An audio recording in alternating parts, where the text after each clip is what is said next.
Welcome back to the Social Made Simple show. I'm your host, Ryan Chasen. Today we have Social Made Simple's marketing manager, Taylor Sack. Taylor, thanks for joining us today. Thanks for having me. I'm happy to be here. Taylor is my go-to guy with pretty much everything that I do on the sales side of things. You know, the only reason that I'm able to be as organized as I am and be able to make things happen in our CRM is because of Taylor.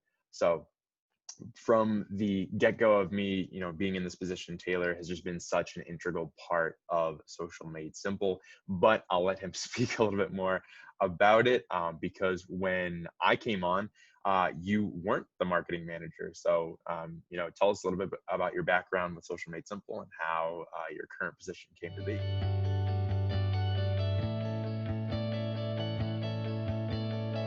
I came to Social Made Simple almost 2 years ago at this point, and I came on as a content specialist, just like yourself. So most kind of entry level position you can come in as, and I really just wanted to get exposure into the marketing world and learn about it. From there, I moved into an account management role, and I was only an account manager for about 4 months. Up Yep. until March, I think it was. So right around March of this year, so right at the beginning of this whole global pandemic thing. And it's kind of weird because moving into an account management position and then your accounts seem to slow down for the company. So management decided to kind of pivot and say, hey, we want to focus on our business development and try to bring in more business. And so they came to me and I started working on the marketing side of things for our company, which is kind of similar to what I was doing, but instead of marketing for our clients, I was focusing on marketing for our company. Yeah, absolutely. It was definitely a very quick change going from, because when I started, you were also like a content specialist and then going from account manager straight into marketing manager once we all started working from home. So it was super exciting though. I think all of us were in agreement that if anyone was going to do this job, it was you. And just the set of skills that you have, I think it makes a lot of sense as to why, you're our marketing manager. So in terms of, your typical day to day, I know that you have, a lot of different projects that you have your hands in. What would you say is, the typical responsibilities for you? Yeah, it's tough. There's definitely a balance between just kind of side off projects that kind of occur on a day-to-day basis. And I think I attribute some of that to our company culture where everyone kind of has their hand in everyone else's business, which is great because you know what's going on across all the different facets of our company. But at the same time, there are core marketing manager responsibilities that are not too much different than I think most other companies have. So really my job is to help you and the rest of the sales team close sales and get new clients. At the end of the day, that's really the goal. How we do that is it's a little bit different and we're still learning and trying to figure it out. But right now it's a lot of just managing different campaigns. So that's paid Facebook campaigns, Instagram campaigns, Google search, even organic stuff, helping out with our blog, creating content for our company, creating sales resources. So that takes up a big portion of the day-to-day is just running those campaigns and managing those.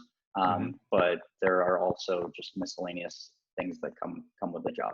So. Yeah, no, absolutely. I feel like every meeting we jump into, there's always something different that either you're doing or that I'm doing. And like you said, it definitely is a true testament to our company allowing us to be flexible.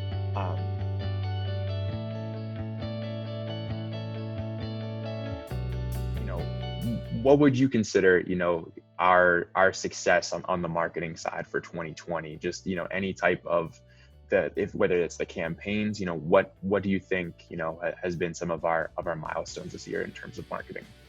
Yeah, I think you have to look at it. There's really two parts to it. I think the first one would be marketing for our clients.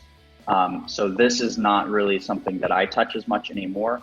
but it's a huge testament to our fulfillment team.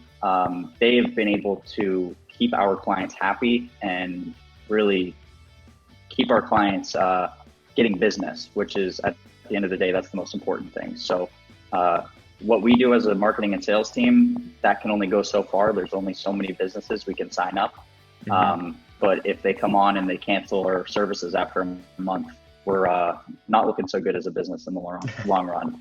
So I think the first thing is our fulfillment team and the job they've been able to do for our clients. I think I can't speak to the exact numbers, but they've generated over 150,000 leads this year. So they've just done incredible work, and we have multiple partnerships and franchises that we work with that are continuing to see growth, even during this pandemic. So that's the first side of it, is just keeping our current clients happy through the marketing that we're doing for them. And then the second side of it is what we're doing to get new clients. It's a little tough for me to say how that's gone, because I came on, as I mentioned, in March, right at the beginning of this whole pandemic. So it's really hard to have a benchmark to compare it to. That being said, we've certainly brought on new clients every single month. And we've learned a lot this year. So I think this year it's been a success, all things considered. The fact that we're able to continue to grow throughout a time when most companies are either having to shut their doors or pull back on their spending. Yeah, no, absolutely. I think that was one of the most interesting things, I think, about our team from the start, where, you entered a new role, and, I started to take on a little bit more responsibility as well going into March and April. And from the very start, all of us were saying, we're in a pandemic. How do we measure our success this year, and how do we compare it? This is the first year that we've implemented a lot of our new systems, so it's going to be very challenging to go into 2021 and try to understand the success that we'll be going into next year compared to this year. So I think a lot of that has to do with just like the constant adaptation. So on your end, like in the marketing side, like, did you feel like you had to be constantly adapting, or is there any like strategy that you guys constantly stuck to, just in terms of, whether it's the campaigns, whether it's our, voicing and branding? Did you ever feel like you were kind of just constantly adapting the entire time? Yeah, I think that's always kind of the case though with marketing. And that's why I like it so much, is because it is always changing, and you are, in order to be successful, you have to always learn, and you always have to listen. But obviously with the pandemic, things are kind of accelerated. So I think we definitely, one of the things we had to pivot or change, and like I mentioned, it's a little different because I just came into this role. But I think across the board for our clients as well, is just implementing listening more than anything. And I just mean listening to our clients. So right now you need to think of things in long term instead of immediate sales. So a lot of our clients, they say, oh, we need sales now. But if your potential customers are in a place where they're having a hard time paying their rent or paying their mortgage, they're not in a place where they're ready to be purchasing luxury goods. So we had to kind of change our strategy and go towards more of a branding approach, a long-term approach, which is tough, especially when you bring it to the higher ups in the company and the management and say, hey, we didn't get as many sales as we wanted, but we did a great job branding. But it is super important, because when those customers are ready to make a purchase, you're going to be the one who they think about. It was interesting. I was at the store the other day buying a kitchen faucet, and I had no idea what I was looking at, but I saw Delta was there, and I was like, oh, I've heard of that brand. It must be good. I'm going to buy it. I had no idea if I had heard anything good about them. I had never seen any commercials or met anyone that told me how great their Delta product was, but I had just heard of the product, so that's the one I purchased. So branding it's super important, and I think we've seen with our clients, we've gone towards more of a branding approach throughout this. But now we're in December, and obviously we're still in the global pandemic, but things are starting to normalize and people are starting to spend again. So that is always kind of a major part of marketing, is the branding side of things. Yep. And listening to your customers. But right now, things seem to be picking up and people are ready to spend again. Yeah, it's funny how just strictly brand awareness can make you, have a split decision on something, like a kitchen faucet, like, maybe the products that you don't always deal with every day. And just because that you've heard of a name before, that's the deciding factor. It's always super interesting.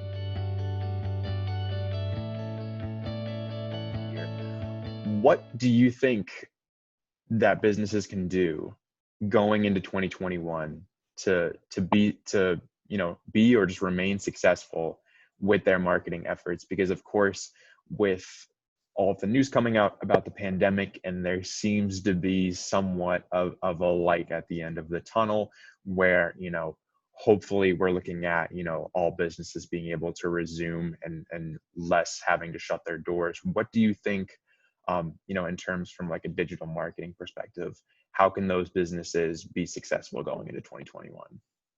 Yeah. In a digital marketing perspective, I would say just doing it, getting on social media and posting regularly. Yeah. and I think that's the biggest thing. So many, I think people our age and the younger generations, they realize how important that is.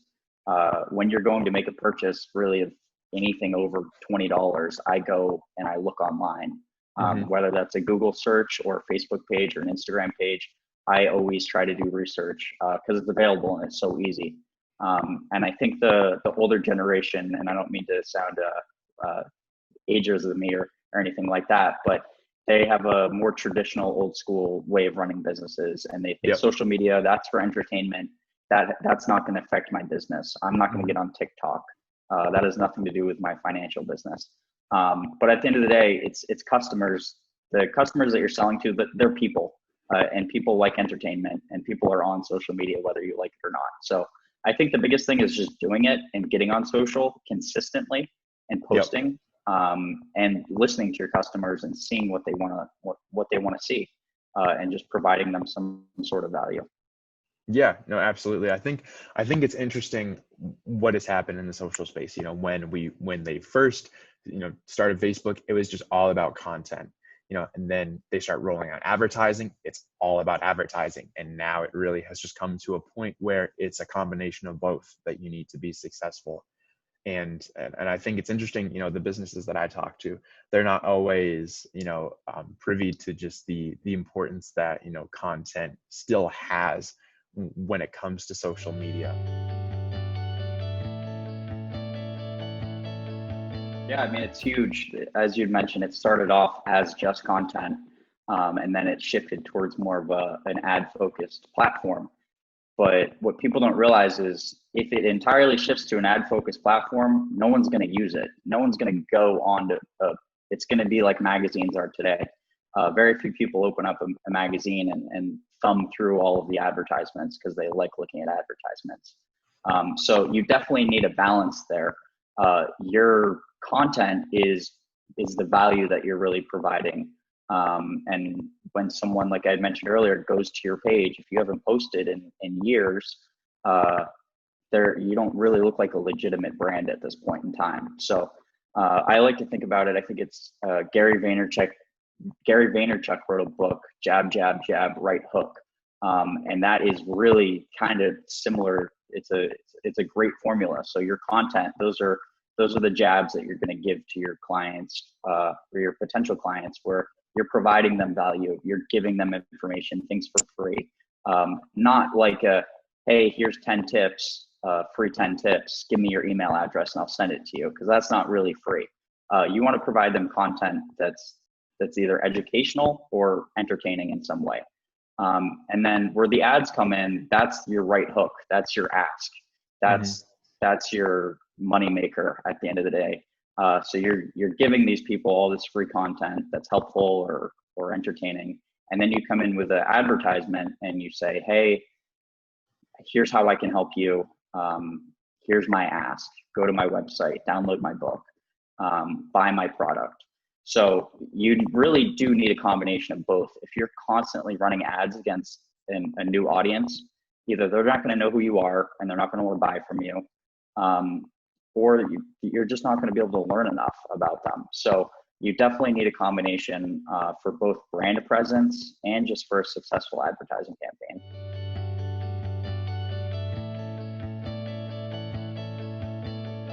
Typically, I just try to switch it up at the end of these interviews, just as like a more random question that's more tailored towards you, tailored towards Taylor. What's your thoughts on working from home, and what would you want to see going into 2021? Whether that's, are you eager to get back in the office once everything is back to a new normal, or, have you enjoyed working from home, completely? Yeah, I mean, I love it. To be completely honest with you, I wish I was the type of person that says I miss going into the office and waking up and driving 45 minutes every day. I'm about an hour away right now from our office. Mm-hmm. So I'm happy to jump on Zoom calls all day long, but I love being able to roll into the kitchen and grab a snack whenever I want, and make another cup of coffee and just kind of kick back and relax by the fireplace and get my work done at home. So personally, I would like to be remote permanently, but I know people have their social needs and they like to kind of mingle and hang out by the water fountain. So yeah, we need to address my needs, Taylor. Yeah, I think if going into 2021, I think it would be great to have some type of balance between working from home and going into the office. We always had that option to begin with, but I don't think anyone took as much of advantage of it, and I think everyone, for the most part, enjoyed being in the office. But now we're home. It's been a new normal. So I think going into 2021, it'll be interesting to see, how our company pushes forward.